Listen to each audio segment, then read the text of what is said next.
We're looking at the top 6 uranium miners on the ASX over the last month, with the best putting on over 30%. We're going to jump in and have a look at these top 6 and the commodity itself to understand what's driving the performance of these top momentum and launchpad companies. As it's a commodity, we want to start off at the spot price to understand how that demand is working in that market and flowing through to the listed entities that are trading in the uranium space or digging it out of the ground.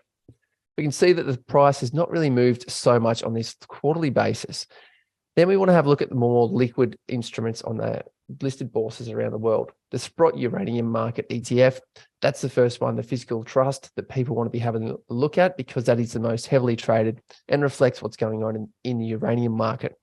However, many uranium investors know that the spot market is rather different in uranium than almost every other commodity.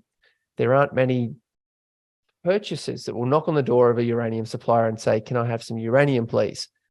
So the spot market is not necessarily where most of the action happens. It's in the term market, because if you're buying uranium, you're generally doing it for a longer term purchase order, whether it's supplying it through energy, whatever the likes may be, or it's defense contracts.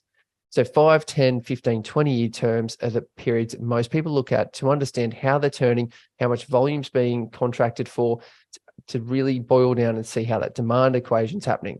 So we do look at the ETF here to get a bit of an idea of what's happening in the markets.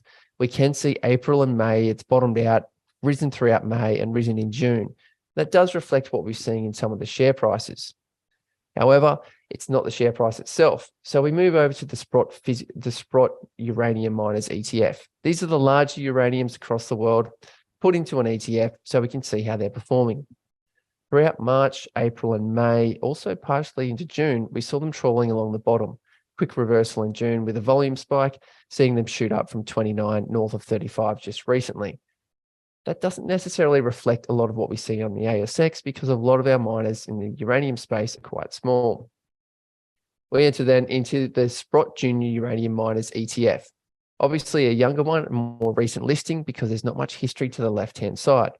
Since they have listed, they've fallen, rounded out the bottom that we just talked about before with the other miners ETF. But what we see in June is massive volume coming in, start of June, throughout this rally, this breakout over the recent high, and has shot up 1450 over to 1850 trading in recent times. That's a little bit more in line with what we see on the ASX and those ASX miners. So we have a look at the top 6 on the ASX. We've got Boss Energy filling out 6th place. They've put on 16% over the last month. Silex system takes 5th, 16% rise as well. Then we've got Bannerman, got 4th place, BMN, 18% gain for the month. Top 3, we've got 22% rise coming from Peninsula Energy, PEN. Deep Yellow takes out 2nd, DYL, 27% rise for the month. And the 1st place goes to Berkeley Energia, BKY, 31% gain over the month.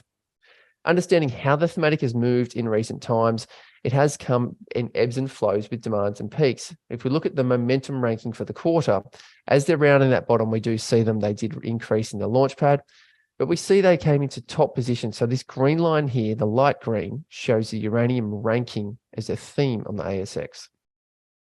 20 trading days ago, it was trading still in the top 10 or 20, quickly gets thrown back over rank 200 for 2 trading sessions.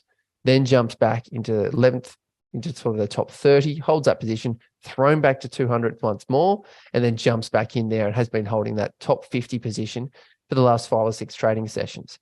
That shows you how the demand comes in and out of favor. But underlying what we do know is when a momentum leader and theme takes whole position or takes a top rank, it does stay out there for longer than what we expect. We've seen it with coal, we've seen it with lithium, we've seen it with uranium as well. So we'll keep watching this space to see how the uranium miners and uranium exposed companies on the ASX do travel. I'm Christopher Hall. This is Final Market Points on the 14th of June, 2023, looking at the top 6 uranium exposed companies.